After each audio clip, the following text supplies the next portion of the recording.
t'a dit qu'il te dit quand tu joues. Alors tu te t'assois tout près.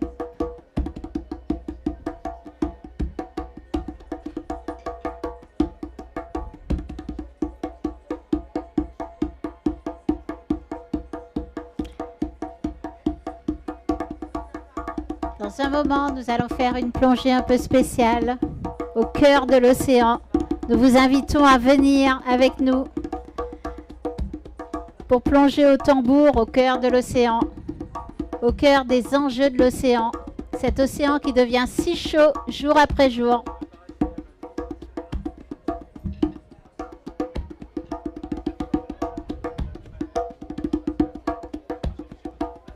Et pourtant, cet océan qui nous offre la vie, le berceau de notre vie, dont on a crucialement besoin, nous humains et nous vivants. Cet océan sans lequel on ne peut vivre. Nous allons faire une immersion un peu spéciale au cœur de notre océan et je vous invite à nous rejoindre. Mesdames, messieurs, vous voulez venir assister un moment à cette conférence? Conférence au tambour au cœur de l'océan. Vous pouvez vous asseoir tranquillement. Vous pouvez partir quand vous voudrez, il n'y a pas de problème.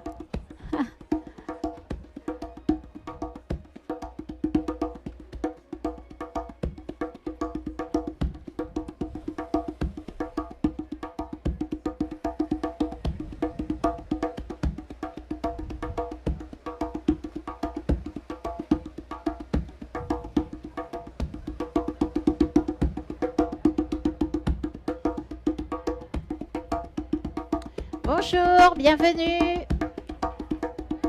Bonjour, bonjour. Avant de partir, est-ce que vous voulez discuter océan avec nous? Non. Bonjour. N'hésitez pas à venir vous asseoir pour faire une plongée un peu spéciale avec nous. Au cœur de notre océan. Partagez, posez des questions, voir pourquoi notre océan devient si chaud. Pourquoi il y a autant de tempêtes dans le monde actuellement? Le Brésil vient de connaître des inondations terribles avec plus d'une centaine de morts, des ponts effondrés qui sont partis. Pourquoi est-ce que ça se passe à ce niveau-là et quel rôle jouent nos océans?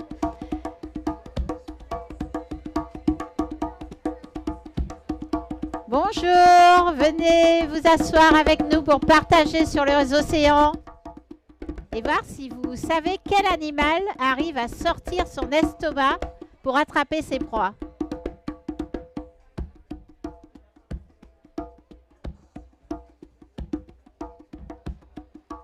Vous voulez venir? Oui.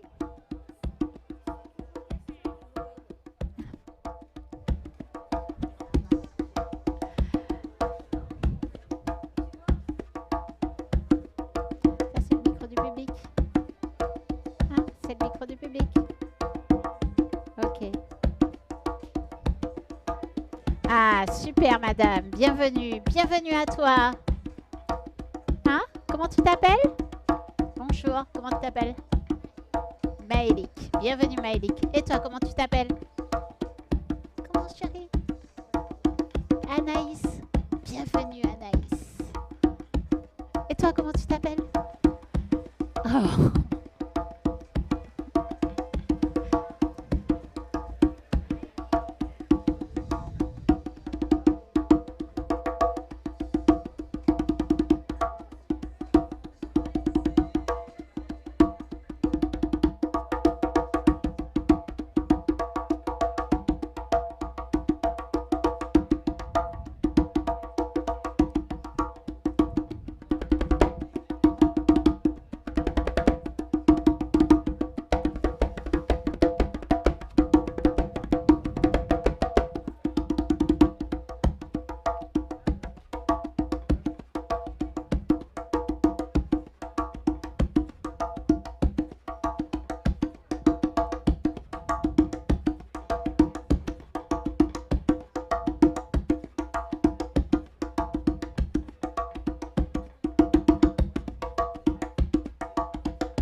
Bonjour à tous et bienvenue. Venez avec nous pour faire une plongée un peu spéciale au cœur des océans, au cœur de l'océan. Quoi? Non, Mathéis, non. Tu peux t'approcher, chérie. Anaïs.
Alfred Varas et je me présente Martine Lheureux, Sébastien Trasbeau.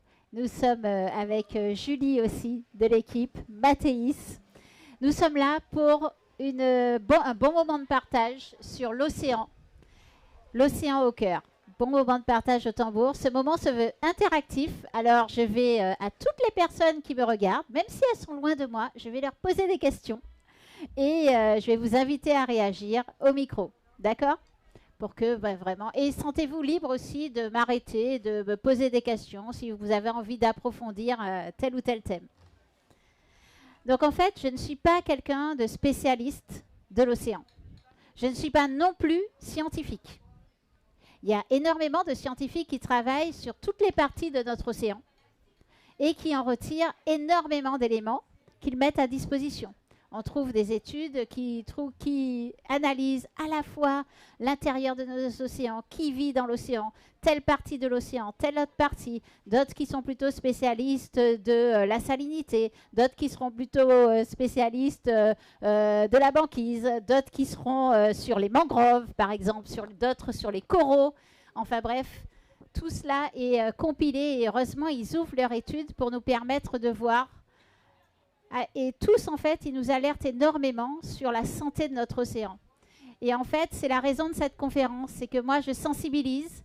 Et du coup, à chaque fois, je me dis, à chaque fois, plus j'avance, plus je chemine, plus je me dis que notre océan est au cœur. Et pourtant, au quotidien, on le considère bien loin de nous. Dans tous nos actes, il est vraiment au cœur et il est un enjeu crucial. Parce que quand il dysfonctionne, eh ben, il peut absolument faire dysfonctionner toute la machine. Donc du coup, je vous amène avec moi pour une plongée inhabituelle. C'est le berceau de la vie, pas vrai, l'océan? N'est-ce pas? La vie est apparue il y a 3,5 milliards d'années dans nos océans. Et en fait, il est absolument partout, qu'on le veuille ou non, il va nous relier tous avec le vivant. Et il relie aussi tous les écosystèmes de la Terre, que ce soit les écosystèmes atmosphère, que ce soit la cryosphère, tous les écosystèmes, il les relie. Et en fait, est-ce que vous savez ce que contient une petite goutte d'eau de mer? Tiens. Qui c'est qui veut nous dire ce que contient, si j'en prends une goutte d'eau, qu'est-ce qu'il y a dedans? Vous voulez nous dire? De l'eau, des planctons. Du plancton, exactement. Qu'est-ce que c'est le plancton? Vous arriveriez à décrire? Des organismes unicellulaires ou animaux ou végétaux. Exactement. Qui sont parfois microscopiques, hein, qu'on ne peut même pas voir à l'œil nu. Exactement. Qu'est-ce qu'il y a encore? Du sel. Oui, du sel, exact. Et je pense que ouais, elle a dit pas mal de choses. Ouais. Et il y a aussi des millions de bactéries, merci beaucoup, et des milliards de virus. Des milliards de bactéries, pardon, et des millions de bactéries, c'est bien ça, et des milliards de virus. Est-ce que vous savez que 1/3 de nos gènes sont communs entre les cellules végétales du plancton et un petit bout d'intestin humain, d'embryon humain à sa naissance? 1/3. C'est incroyable. Si je vous demandais ce que nous apporte l'océan, qu'est-ce que vous auriez envie de me répondre? Qu'est-ce qui nous apporte l'océan? Alors, on va le regarder. Quand on dit qu'est-ce qui nous apporte, souvent l'homme, il regarde beaucoup les choses de manière anthropique, c'est-à-dire avec son regard d'homme. Pas en disant qu'est-ce qu'il apporte à tout le vivant et qu'est-ce qu'il apporte à toute la planète. Non. À quoi me sert ça, ce système, puisque c'est un système, cet écosystème, à quoi il me sert en tant qu'homme? Voilà, la question, elle est plus tournée comme ça. Malheureusement, j'aime pas cette tournure, mais c'est celle qui est utilisée tout le temps pour tous les écosystèmes que l'on va utiliser. Alors, que nous apporte l'océan? Qu'est-ce qui t'apporte, toi, l'océan? Des bateaux. Des bateaux, exactement. C'est un bel espace de navigation. Il nous permet de naviguer et de rejoindre des continents et des îles. Du poisson. Du poisson, ben oui. Il y a des ressources alimentaires à l'intérieur. Une idée? Non. Non? De la pluie, exactement. De la pluie, c'est-à-dire qu'il va permettre de fonctionner le cycle de l'eau et des ressources en eau. Exactement. Est-ce que vous avez une idée de ce que nous amène l'océan? Tu as une idée, chérie? Qu'est-ce qui t'emmène l'océan? Est-ce que tu aimes aller à la plage? Oui. Est-ce que tu aimes aller à la mer? Tu te sens comment quand tu vas à la mer? Bien. Bien.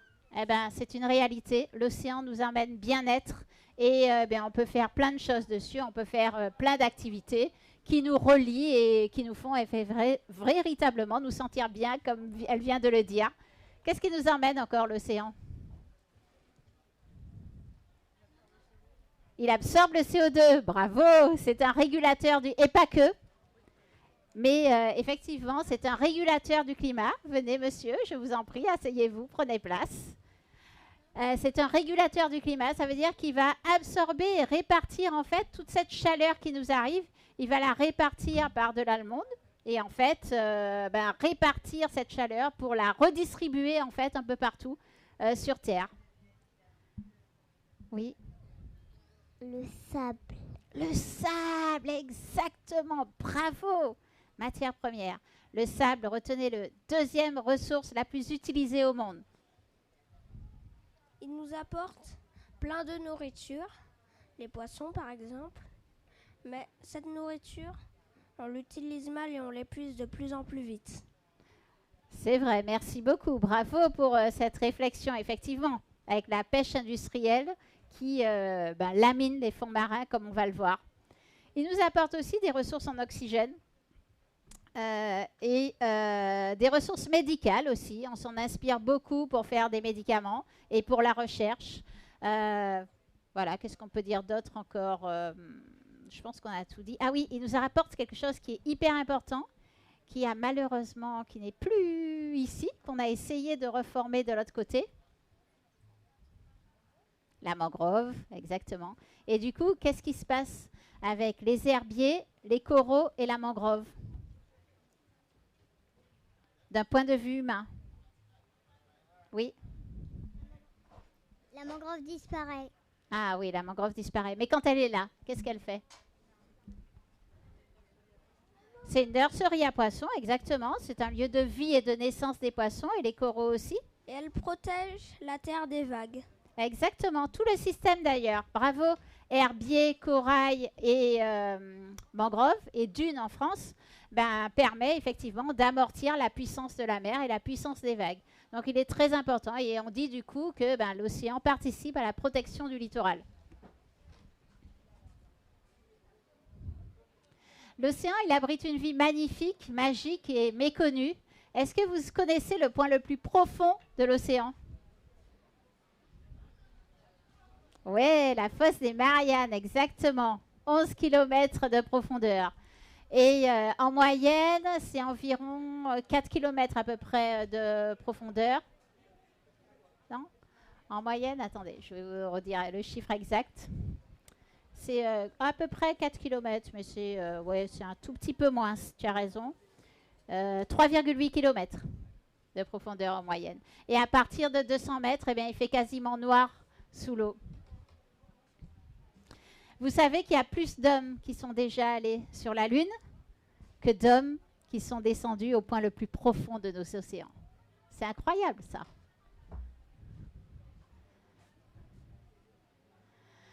Et qui vit dans l'océan? Ouais. Des tortues. Des tortues, exactement.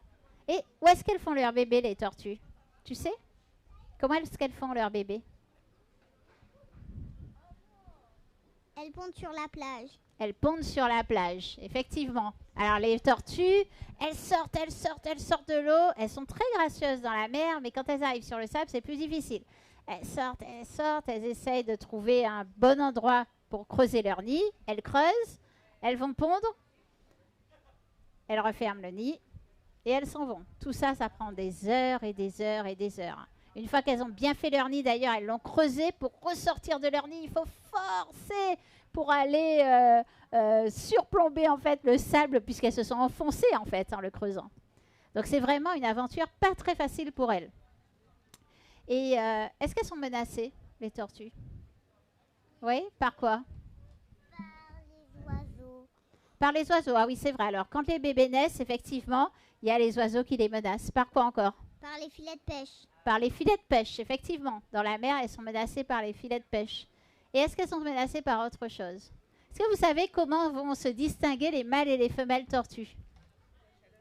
Ouais, la chaleur, exactement. Donc, plus il fait chaud, plus il y aura de femelles. Et actuellement, donc, on commence déjà à noter qu'un nombre important de femelles naissent sur les plages. L'étoile de mer, elle a une particularité. Elle sort son estomac hors de son corps pour attraper ses proies et les prendre, les remettre à l'intérieur et les digérer. Elle est forte, l'étoile de mer. L'éponge, qui est un être vivant, le très très ancien, un des plus anciens de notre planète, qui vit encore maintenant. Les coraux, vous savez que les coraux, c'est un animal. Ok?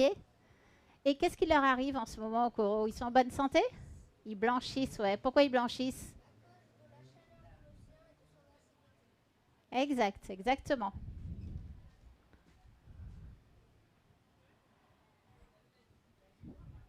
Comme on l'a dit tout à l'heure, comme tu l'as dit tout à l'heure, bah, dans les océans, on va se nourrir. Et souvent, eh bien, on mène une guerre, une véritable guerre contre les poissons. Pourquoi on dit ça? Oui. Parce qu'en fait, je dis ça comme ça. Chaque jour, il y a une véritable armée de chalutiers. Des grands chalutiers qui raclent la mer et qui prennent tous les poissons. Et après, l'équilibre est cassé. Est-ce que vous savez, c'est vrai, merci beaucoup. Est-ce que vous savez ce qui est là? Non, pas vous. Oui. Des poissons. Un poisson, mais un poisson un peu spécial. Celui qui devine gagne un super moment. Alors, est-ce que vous savez ce qui est là? Monsieur, vous vous approchez, mais vous pouvez vous approcher un peu plus pour voir si vous arrivez à deviner. Alors, qu'est-ce qui est là?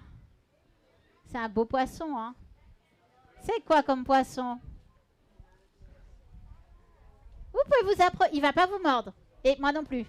Mais vous pouvez vous approcher un petit peu plus, comme ça vous le verrez encore mieux. Non, ne tente pas ta chance. Mais vous savez. Bonsoir, un poisson-chat? Non. Pas le mérou non plus. Ah, monsieur, je sens que monsieur sait. Monsieur, est-ce que vous savez ce que c'est comme poisson? Alors, personne ne sait? Donnez votre langue au chat? Ou au poisson? Alors, non.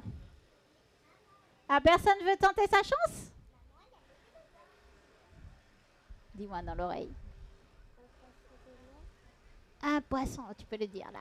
Un poisson de mer. Un poisson de mer, c'est très bien. C'est effectivement un poisson de mer. Bravo à toi. Mais comment? Vous le mangez tout le temps et vous savez pas à quoi il ressemble? C'est pas cool ça. Non, ce n'est pas une dorade.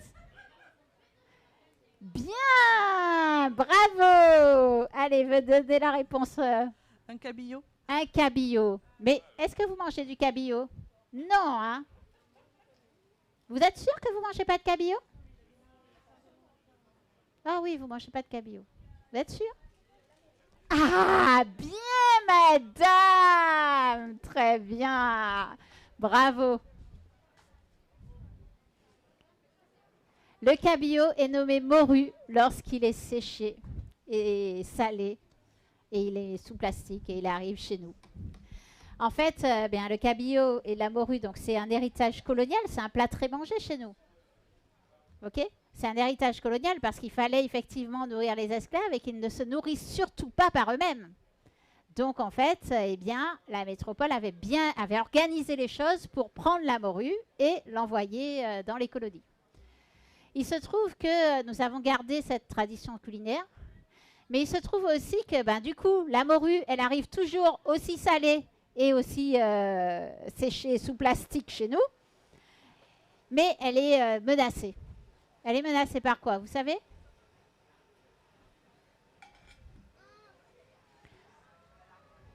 Tu sais? La surpêche. Elle est menacée par la surpêche, oui. Et par quoi encore? La surpêche, c'est-à-dire le fait de trop pêcher, en fait, certains poissons. Elle est menacée par quoi encore? Le réchauffement des océans. Exactement, elle est menacée par le réchauffement des océans. Vous savez, la morue, elle n'aime pas les eaux chaudes.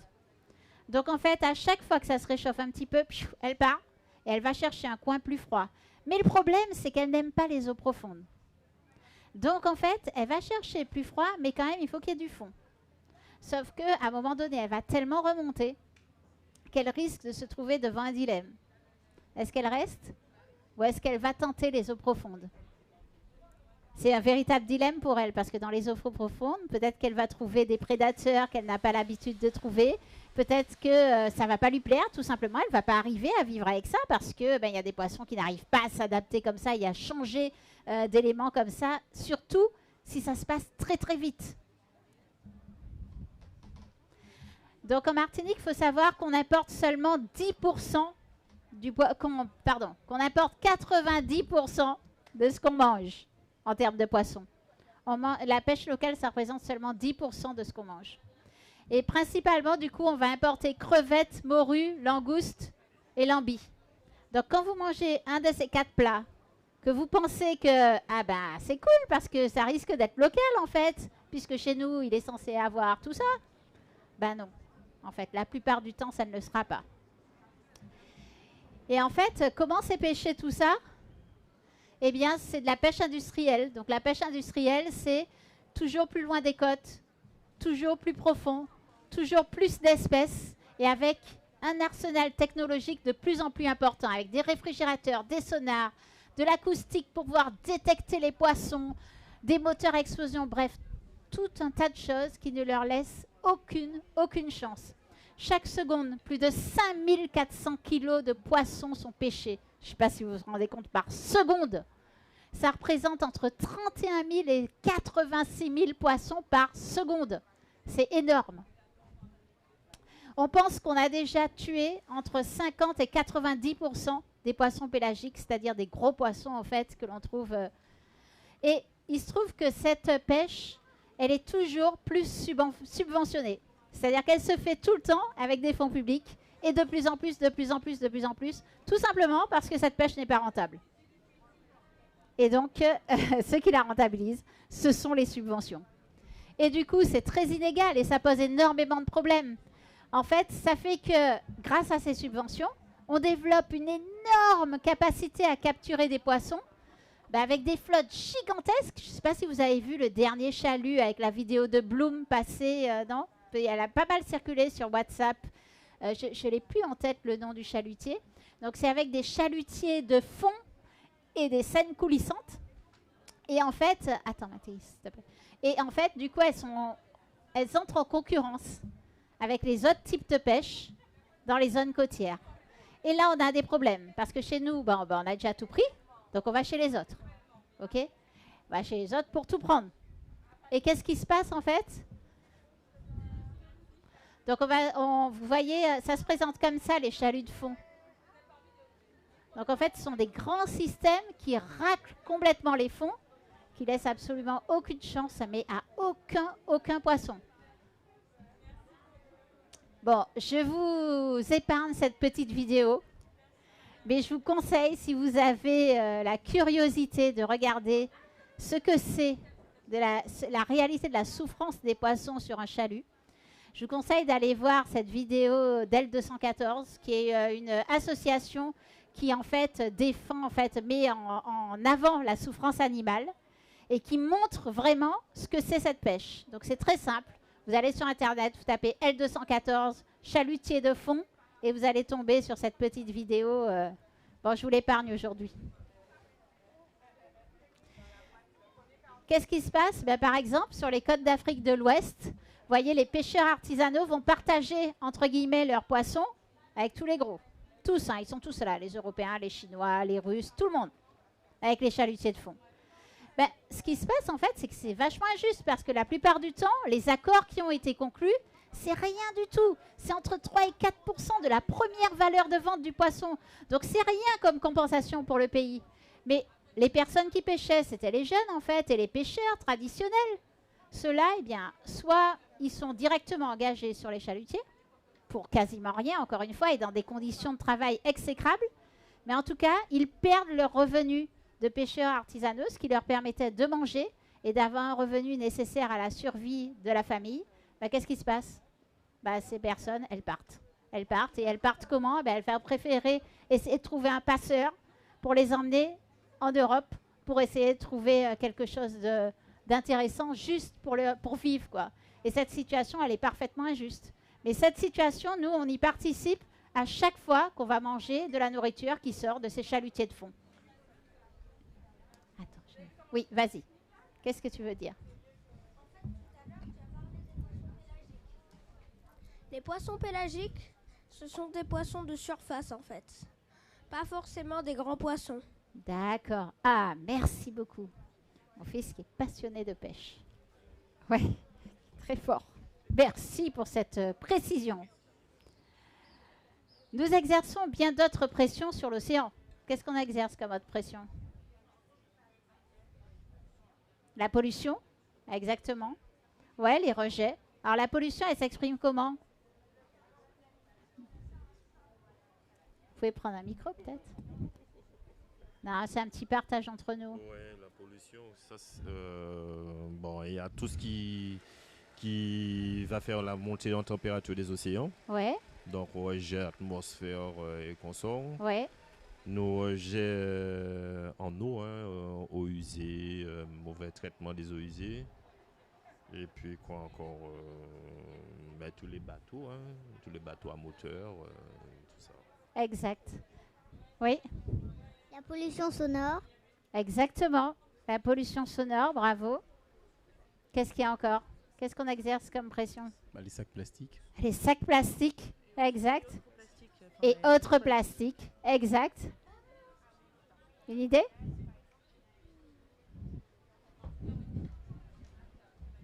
Et aussi tout le matériel de pêche perdu. Ah oui, il y a aussi tout le matériel de pêche perdu, c'est vrai. Mais vous allez le voir quand même, 80% des déchets viennent de la terre. Alors en fait, la première pression qu'on exerce, enfin, pas la première, c'est la pêche. Ok ? Indéniablement. La pêche d'ailleurs, est-ce que vous savez dans quelle phase particulière on est dans la biodiversité, dans le vivant ? Complètement en déclin, exactement. On est entré dans la 6e extinction de masse. Est-ce que vous vous souvenez ce que c'était la 5e ?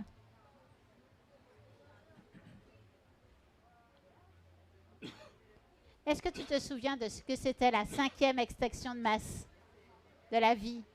Ah, tu as appris ça. Exactement. Les dinosaures. Exactement. Ok, cette extinction, en fait, il y a 5 pressions. L'IPBES, donc les scientifiques, ont déterminé 5 pressions précises qui ont entraîné cette extinction. La première, c'est la surpêche, surexploitation des ressources. La deuxième, c'est la perte des habitats. La troisième, c'est le climat. La quatrième, c'est la pollution. La cinquième, ce sont les espèces invasives. Quand on dit que la troisième, c'est le climat, c'est très important. Pourquoi ?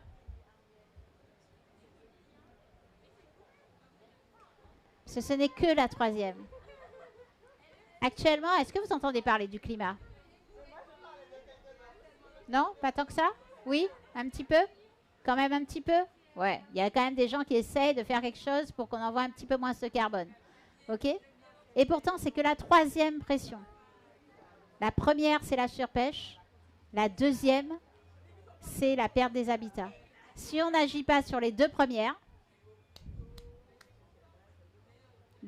l'extinction va se continuer et le déclin va encore plus s'aggraver. Ici, vous avez le sable. Le sable, je vous ai dit tout à l'heure, c'est la deuxième ressource la plus utilisée au monde. Près de 40 milliards de tonnes de sable sont utilisées chaque année. On l'utilise pour la construction, on l'utilise pour tout le matériel. Donc, ici, vous voyez le dentifrice, les puces informatiques, le verre, les panneaux solaires. Je vous l'avais dit, l'océan est avec nous, que l'on soit très loin de lui ou tout près de lui. Parce qu'on utilise plein d'objets du sable, qui ont nécessité du sable. D'accord? Et en fait, eh bien, ce sable, on va le prendre dans les plages. La mafia du sable. Ici, vous avez des gens qui emmènent du sable à dos d'âne. Il y a un trafic énorme de sable à dos d'âne par camion et tout, parce que c'est quand même interdit maintenant de prendre du sable sur les plages. Et on va le prendre où alors? Le sable, vous savez? Au fond de la mer, exactement. Exactement. On va extraire avec des super grosses machines. Donc, on va extraire le sable. Et quand on extrait le sable, ben, c'est sans distinction de ce qu'il y a en dessous. Hein. Donc, ça aspire et puis c'est tout. Ça aspire avec toute la vie qui va avec. On va prendre ce sable. Et on le prend aussi chez nous. Vous savez où on prend le sable chez nous? On le prenait avant sur les plages. C'est ce qui a participé aussi à l'érosion, à la forte érosion. Mais plus maintenant quand même, j'ose espérer. Et on le prend où? Exactement, dans les rivières. Donc on prend en fait des sortes de pierres de rivière, on va les concasser, les exploser. Et en fait, quand on va les exploser, eh bien, ça va faire ce sable. Mais qui va nous permettre de faire les constructions. On en exporte, il faut savoir qu'on exporte du sable. Et ce sable, en fait, eh bien, il n'aura pas fait son chemin normal, qui est d'aller rejoindre la mer. On enlève comme ça 25% du sable qui doit aller normalement faire son chemin dans la mer pour servir à la mer et servir à tout l'écosystème de l'océan qui a besoin de ce sable. Vous savez ce que c'est? Les bateaux, exactement. Transport maritime. On se dit qu'on est une société immatérielle, mais nous sommes une société profondément matérielle. On vit de l'extraction, on extrait du sol plein de choses, on les prend, on les transforme, on les consomme, et derrière, qu'est-ce qu'on fait? On les jette. Mais ça veut dire quoi, on les jette? Oui? Alors, ça veut dire quoi, on les jette? On émet du CO2. Ah ouais, exactement. Quand on les rejette, on émet du CO2. Et ça veut dire quoi d'autre, on les jette? Est-ce que quelqu'un peut me dire ce qu'on fait quand on jette quelque chose? Ce qu'il advient de ce qu'on jette? Oui, vas-y. On pollue. On pollue, oui, mais comment ça fait pour le polluer du coup? Ce qu'on jette, regarde, j'ai un objet, je l'ai jeté. Est-ce qu'il a disparu? Non, mais l'air est pollué et puis après ça atterrit dans la mer peut-être. Exactement. Soit il atterrit dans la mer, soit il atterrit sous terre, soit on le brûle, mais il est toujours là. Hein. Il est juste transformé en gaz. Mais il est toujours là. Ce sont juste des gaz. Jeter, c'est juste une vue de l'esprit humain. Absolument rien ne disparaît sur Terre, sauf en fait la nature elle-même qui arrive en fait à cycler complètement ce dont elle ne veut plus. Enfin, c'est même pas ce dont elle ne veut plus parce que quand la nature émet quelque chose qui meurt, ça sert immédiatement à un écosystème qui n'attend que ça et pour qui c'est source de vie. Il n'y a rien en fait qui soit déchet dans la nature. Oui. En fait, il y a quelque chose. Je retourne sur le sable. Vous savez pourquoi le sable, on ne le prend pas dans les déserts? Il connaît tous mes petits trucs, hein. Est-ce que vous savez pourquoi on ne prend pas le sable dans le désert pour construire? Pourquoi? C'est parce qu'il y en a plein du sable, en fait. On dit que c'est une ressource non renouvelable qui a pénurie, mais en fait, il y a plein de sable dans le désert. Non, ce n'est pas pour ça. C'est trop fin, exactement. C'est trop fin et trop parfait. Trop fin et trop parfait. En fait, c'est trop rond. La forme du sable est parfaite. Tandis que la forme du sable de mer, elle est pas parfaite, quoi. Elle est granuleuse et puis elle a différentes formes. Ce qui fait que quand on l'accroche avec le béton, en fait, eh bien, ça va vraiment s'agglomérer. Voilà. Et c'est pour ça que Dubaï, par exemple, importe son sable d'Australie pour construire toutes ces immenses choses et puis toutes ces immenses îles artificielles qu'il est en train de faire. C'est du sable importé, bien sûr. 90% des marchandises actuellement proviennent des fonds marins.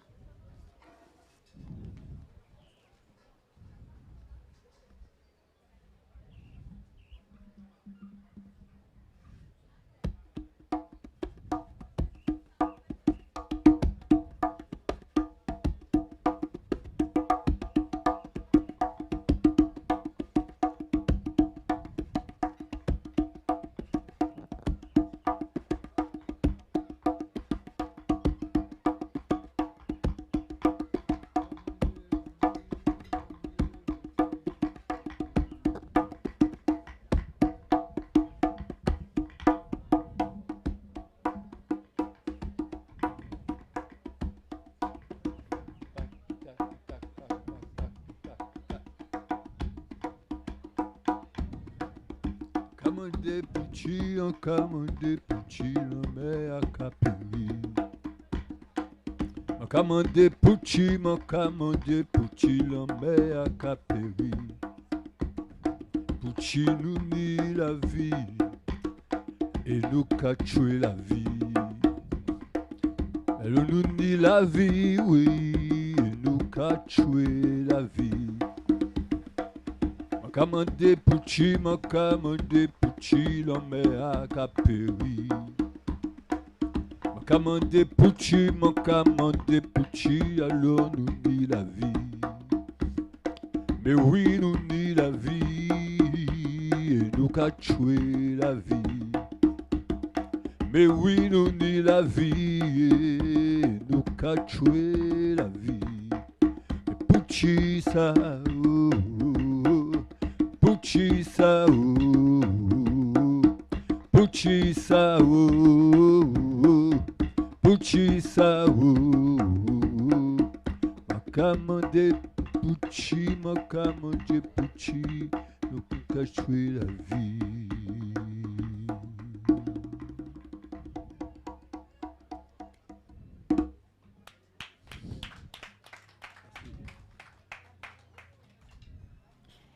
L'énergie, vous savez qu'on tire de l'énergie de nos océans. Un tiers de notre énergie en pétrole et en gaz viennent du fond de nos océans, qu'on utilise actuellement. La vérité, en fait, quand on a une station d'exploitation, c'est comme ici, Passeflore, eh bien c'est 600 km² complètement artificialisés sous la mer pour tirer en fait ce pétrole. On va, pour des questions de choix de société et de choix de transition énergétique, on va tirer par exemple de l'énergie en mer. Vous en connaissez des moyens de faire de l'énergie en mer? Le pétrole.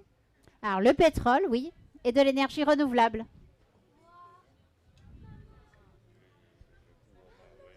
Oui, les courants marins, exact. Oui, les différentiels de température, oui. Qu'est-ce qu'il y a encore? Des laines. Des éoliennes, exactement, bravo, les éoliennes. Les marées, les vagues, bref, il y a tout ça qui est utilisé. Alors là, je vous ai mis un petit dessin d'éoliennes pour que vous puissiez mesurer ce que c'est en fait les éoliennes utilisées. Quelle envergure ça prend? Vous voyez tous la tour Eiffel?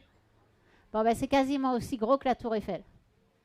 Et vous voyez ici, on a mis ici un Airbus. Vous voyez la grandeur de l'Airbus par rapport à la grandeur de l'éolienne? Voilà, donc là, en fait, vous avez une idée de ce que ça représente visuellement. Ce qu'il faut, en fait, à chaque fois qu'on parle d'un de ces projets, parce que tous les projets ont de toute façon une emprise, hein, ce qu'il faut regarder, c'est combien de foyers au final ça sert. Combien de watts vont effectivement sortir du projet qui est sorti de terre. Une fois que vous avez le nombre de watts, il faut que la personne qui fasse le projet dise ça va servir effectivement à tant d'habitants par jour. Et là, vous allez pouvoir voir véritablement si ça vaut le coup d'installer ça ou pas.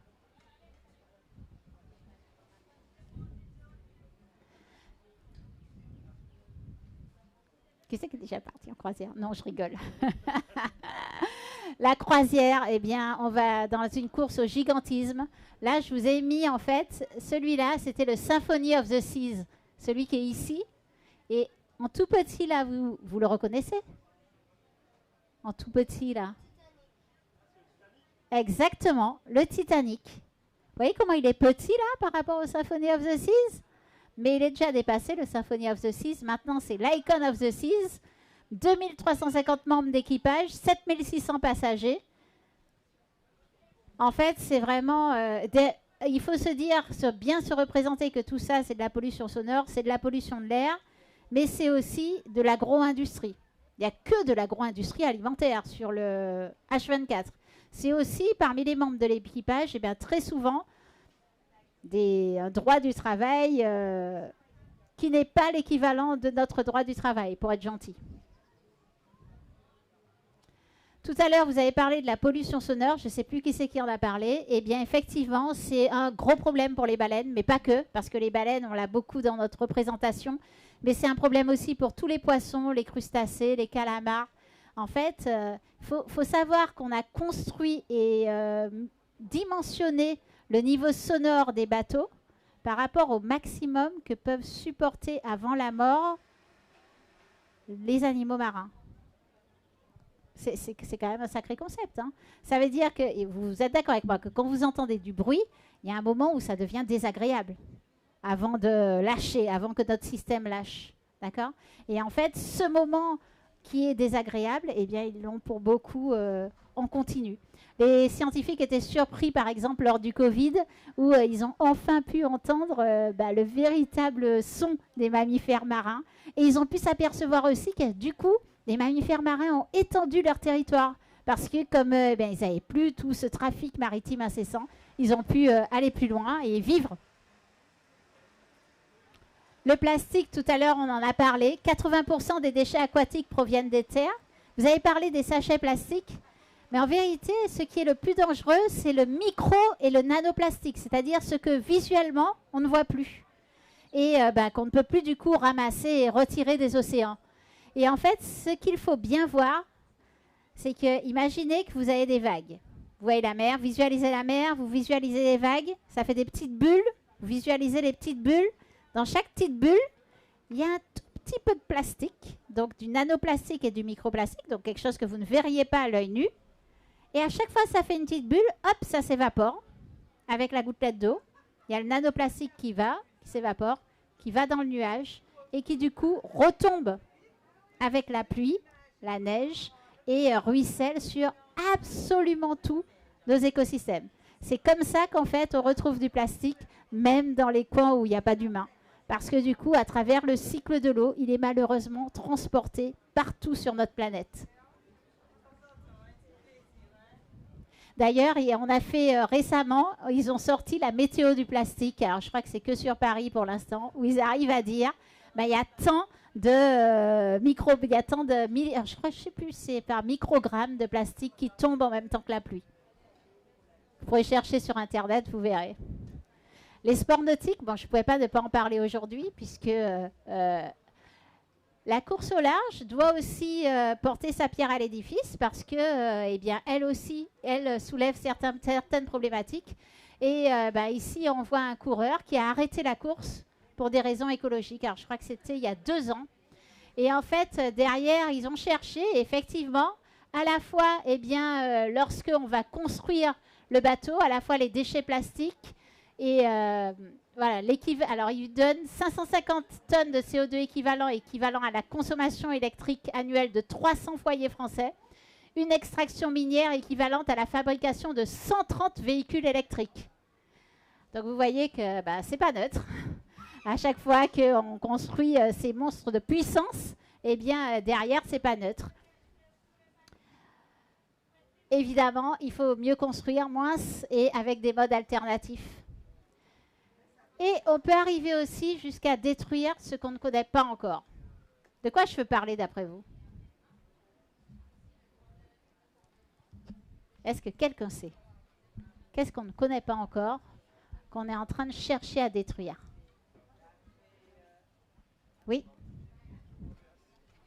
La Terre. Alors, dans les océans, à l'intérieur des océans. Ouais, dans les océans. Les espèces qu'on ne connaît pas encore, et elles vivent où, les espèces qu'on ne connaît pas encore?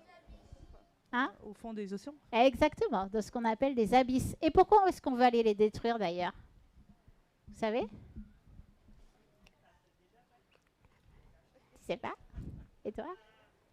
Pour aller récupérer du pétrole. Pour aller récupérer du pétrole, c'est vrai. Et quoi encore? Des poissons, alors... ouais, c'est trop profond. Mais, malheureusement, on descend de plus en plus profond, on est d'accord. Vous savez pas? Qu'est-ce qu'ils ont eu l'idée d'aller chercher sous l'eau? Des records de profondeur? Non, pas des records de profondeur. Vous savez pas? Oui? Le sable. Alors, du sable, effectivement, comme on a dit tout à l'heure. Alors, le sable, il n'y a pas besoin de descendre trop profond. Donc ça, c'est pratique. Ils peuvent aller tout près et le prendre. Malheureusement, il n'y a pas besoin de descendre trop profond. L'eau froide? Non. Eh bien, je vais vous dire alors. Non, ce n'est pas le sable. C'est le deep sea mining. Est-ce que quelqu'un a une idée de ce que c'est le deep sea mining? Oui. C'est un poisson qui vit dans les abysses et qui est carnivore et qui on va dire, qui mange les plus petits que lui et qui s'occupe d'une lumière pour les attirer. Ah, d'accord, mais ce n'est pas ce dont je veux parler. C'est le poisson que tu vois là?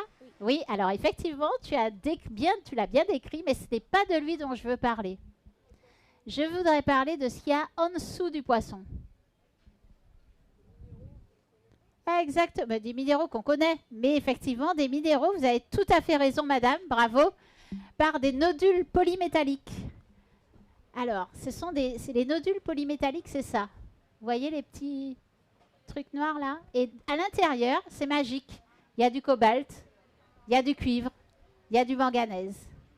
Mais il faut savoir qu'il faut 1 million d'années, 1 million d'années, pour faire 1 à 3 mm de nodules métalliques. 1 million d'années. C'est pas grave, ça ne leur fait pas peur. Ils sont quand même en train, en fait, de se dire, de se coordonner les États. Alors, il y a des luttes qui empêchent ça, qui essayent. Il y a des associations qui œuvrent vraiment pour empêcher ça, comme par exemple l'association Bloom, mais c'est très compliqué. Et effectivement, il y a des sommets États, et si les lois, si les États n'arrivent pas à s'entendre, 2025, le carnage commencerait. Donc en fait, c'est un danger immédiat parce que dans les abysses vivent des poissons complètement dans le noir, dans l'obscurité, qui ne sont pas du tout habitués ni au bruit, ni à la lumière. Et donc on détruirait complètement leur manière de vivre. Et puis ils auraient un stress énorme, ils ne pourraient pas en fait supporter ça. Les scientifiques aussi commencent à s'apercevoir que tout est puissamment relié et que de les détruire provoquerait des destructions des couches supérieures de l'océan, jusqu'à la couche humaine.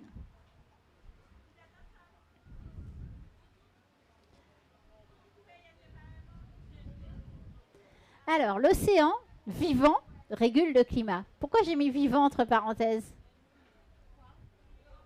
Est-ce que vous savez, et est-ce que vous savez comment l'océan fait pour réguler le climat? Oui?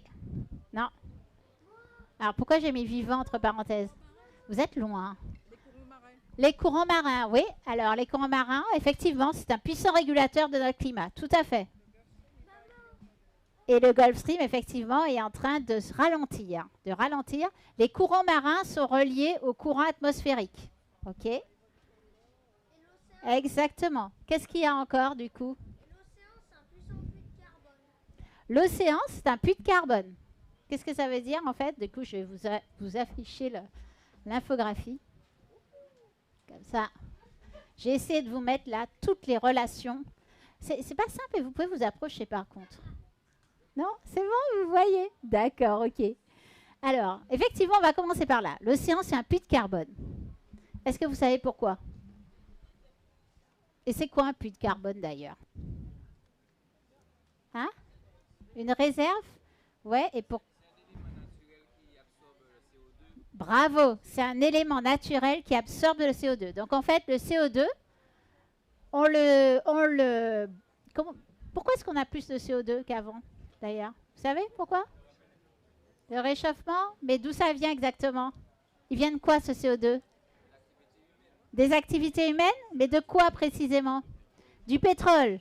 Donc pétrole, gaz, charbon, qui sont des énergies fossiles. Vous savez pourquoi on les appelle des énergies fossiles? Le CO2 est capté. Comment dirais-je? Et c'était quoi avant? Est-ce que vous saviez ce que c'était avant? Oui. C'était des fossiles de dinosaures, peut-être? Bravo!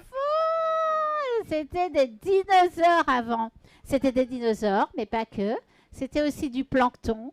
C'était aussi des arbres. C'était des fougères. Donc du vivant, comme vous et moi, fait de carbone, comme vous et moi, qui sont morts à un moment donné, qui ne se sont pas décomposés à l'air, qui ont été enfouis sous terre. Et avec des millions d'années, cette pression, eh bien, ça a fait ces super poches de carbone que sont le pétrole, le gaz et le charbon. Quand on va les sortir, on fait quelque chose. Qu'est-ce qu'on fait? On les transforme. Pour les transformer, qu'est-ce qu'on fait? Oui, mais avant ça, on fait les routes effectivement et tout. Pour les transformer, qu'est-ce qu'on fait? On les brûle. On les brûle. Exactement. Et quand on les brûle, il y a tout le carbone qu'ils avaient mis des millions d'années à mettre sous terre. Instantanément, il part dans l'air. Il est capté, il redescend, il est capté par 2 puits de carbone. Donc l'océan, et puis quoi encore? La forêt, exactement. La photosynthèse, en vrai. La photosynthèse. OK? Donc un quart est capté par nos océans, un quart par la photosynthèse, il reste la moitié. Où elle va? Dans l'atmosphère, exactement. La moitié reste dans notre atmosphère. OK? En fait, comment l'océan fait tout pour en absorber? Alors, il y a deux éléments en fait dans l'océan. Il y a une absorption physique, c'est-à-dire que quand l'atmosphère touche, donc l'air touche la mer, il y a un équilibre qui se fait. Et donc, il faut que ce qui est le même niveau de CO2 dans l'air et le même niveau de CO2 dans l'eau. D'accord? Donc, s'il y en a plus dans l'atmosphère, eh bien, l'océan l'absorbe. S'il y en a plus dans l'océan, eh bien, l'océan relâche. D'accord? Pour qu'il y ait le même. Actuellement, il absorbe un peu plus qu'il ne relâche. Donc, on dit qu'il est absorbeur net. Donc, il est puits de carbone. OK? Ça, c'est un premier mécanisme de l'océan. Le deuxième mécanisme de l'océan qui absorbe le CO2, c'est avec tout le vivant, et notamment tout le plancton. Tout le plancton fait de la photosynthèse, et toutes les algues, ben, ça fait de la photosynthèse. Et cette photosynthèse, du coup, absorbe le carbone. Quand ces animaux meurent, eh bien, ils tombent au fond. Et donc, tout le carbone qui est absorbé, il retombe au fond de nos océans. Quand ces animaux ont été mangés par d'autres animaux, etc., qui meurent, ils retombent au fond de nos océans. C'est ainsi que le carbone passe du début de nos océans au plus profond de nos océans, au fur et à mesure. Mais ça, en fait, ça marche bien. Et malheureusement, ces temps-ci, ça marche un peu moins bien. D'abord parce que nos océans, eh bien, ils absorbent beaucoup plus de CO2, donc ils deviennent un peu acides. Et du coup, ça ne va pas trop aux êtres vivants de l'océan. Donc ça fait qu'ils absorbent moins de CO2 parce qu'ils ne peuvent pas bien se développer. La deuxième des choses, c'est que notre océan, il absorbe la chaleur. OK? La chaleur qui est piégée sur Terre, elle est en grande partie absorbée par nos océans qui vont ensuite la remonter un peu partout. OK?